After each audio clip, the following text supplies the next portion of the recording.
Di sini saya akan menjelaskan tentang relasi.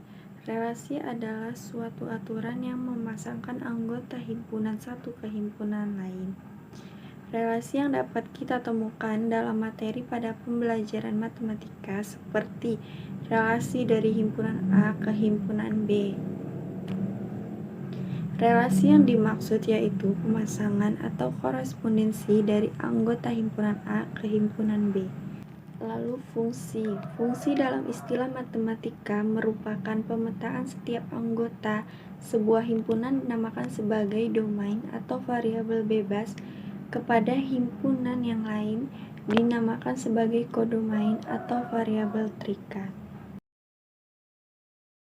Fungsi komposisi. Dalam matematika, komposisi fungsi adalah sebuah operasi yang mengambil dua fungsi f dan g dan menghasilkan sebuah fungsi h seperti h x sama dengan g f x.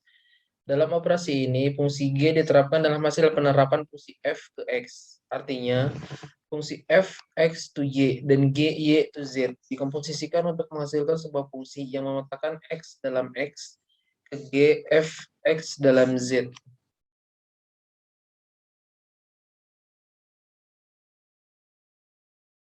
Saya Sifaiza, saya akan menjelaskan pengertian kodomain dan pengertian domain. Pengertian kodomain adalah daerah himpunan kawan atau himpunan yang memuat elemen kedua himpunan pasangan berurut relasi R. Kodomain yaitu daerah yang sebelah kanan. Atau lebih singkatnya, kodomain adalah daerah kawan fungsi. Sedangkan pengertian domain dalam matematika, domain atau ranah suatu fungsi adalah suatu himpunan nilai-nilai masukan tempat fungsi tersebut terdefinisi. Sebagai contoh, domain fungsi sinus adalah bilangan real. Sedangkan domain fungsi akar kuadrat adalah bilangan real lebih besar dari 0. Atau lebih singkatnya, domain adalah daerah asal fungsi. Nah, ini adalah contohnya. Suatu fungsi f dari himpunan A ke himpunan B ditunjukkan oleh diagram panah di bawah ini. Domain adalah yang di sebelah kiri. Jadi A, B, C, D itu adalah domain. Nah, yang kodomain adalah di sebelah kanan, yaitu 1, 2, 3, dan 4, dan 5. Reng-reng adalah daerah hasil fungsi biasa disebut dengan bayangan, yaitu bilangan-bilangan yang ada di sebelah kanan ini. Dan yang menjadi pasangan dari yang sebelah kiri yaitu domain. Rengnya adalah 1, 2, 3, dan 4. Contoh kedua, tentukanlah domain, kodomain, dan reng dari relasi di bawah ini. Domainnya adalah yang di sebelah kiri yaitu 3 dan 5. Dan sedangkan kodomainnya sebelah kanan 1, 2, 6, 8, dan 9 yang ada di sebelah kanan. Rengnya itu pasangan dari domain. Itu 1, 2, dan 8. Oke, di sini saya akan menjelaskan fungsi linier. Fungsi linier adalah suatu fungsi yang sangat sering digunakan oleh para ahli ekonomi dan bisnis dalam menganalisa dan memecahkan masalah-masalah ekonomi. Hal ini dikarenakan bahwa kebanyakan masalah ekonomi dan bisnis dapat disederhanakan atau diterjemahkan ke dalam model yang berbentuk linier. Dalam matematika, istilah fungsi linier dapat mengacu kepada salah satu dari dua konsep berbeda namun berhubungan. Fungsi polinomial orde 1, satu variabel, peta antara dua ruang vektor yang mempertahankan penjumlahan vektor dan perkalian skalar. Nah, di sini terdapat contoh gambar grafik fungsi linier tegak lurus. Saling tegak lurus artinya kedua garis ini berpotongan dan membentuk sudut 90 derajat, makanya dinamakan saling tegak lurus. Bagaimana syaratnya? Apabila kedua gradien kalau dikalikan maka hasilnya adalah negatif 1. Membuat kurva fungsi linier. Langkah-langkah menggambar grafik fungsi linier dengan cara sebagai berikut. 1. Tentukan pasangan-pasangan berurutan X, Y, dengan X adalah anggota domain dan Y adalah bayangan dari X dalam kurung reng dengan menggunakan tabel fungsi. 2. Buatlah sumbu mendatar dan sumbu tegak yang saling berpotongan dengan anggota domain berada pada sumbu mendatar atau sumbu X. Anggota rank berada pada sumbu tegak atau sumbu Y. Tentukan letak pasangan berurutan X, Y pada bilangan koordinat yang ditandai dengan titik atau noktah. Hubungkan titik-titik tersebut dengan sebuah garis lurus. Oke, saya akan menjelaskan tentang gradien dan persamaan dua garis lurus.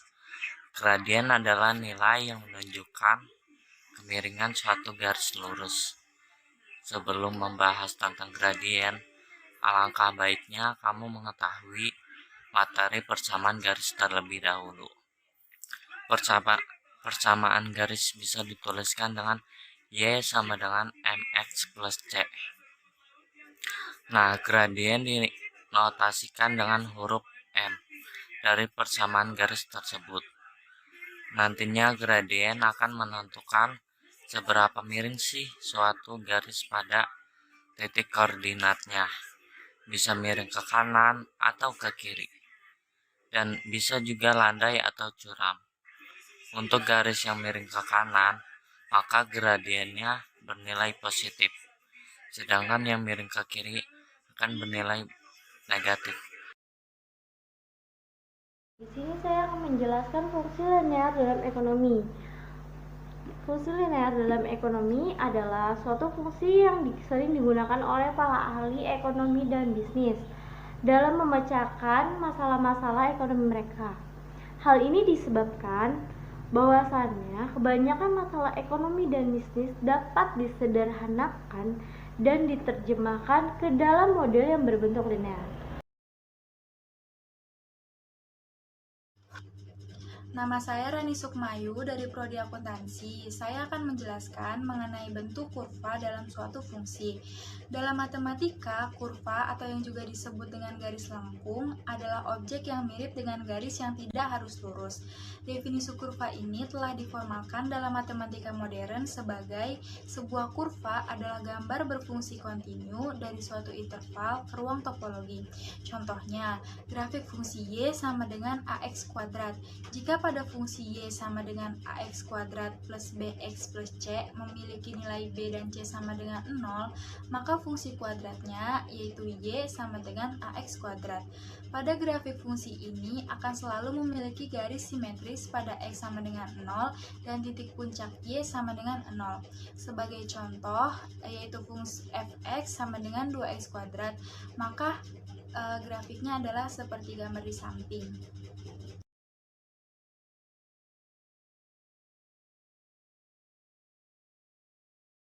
Hubungan dua garis lurus. Ketika ingin mengetahui kedudukan garis, maka perhatikan pada gradien dari kedua garis tersebut. Misalkan gradien garis A sama dengan M1 dan gradien garis B sama dengan M2, maka berlaku satu kedua garis sejajar. Jika hanya M1 sama dengan M22, kedua garis berpotongan tegak lurus. Jika hanya M1 kali M2 sama dengan negatif 1 atau M1 sama dengan negatif kurung buka 1 per M2 kurung tutup.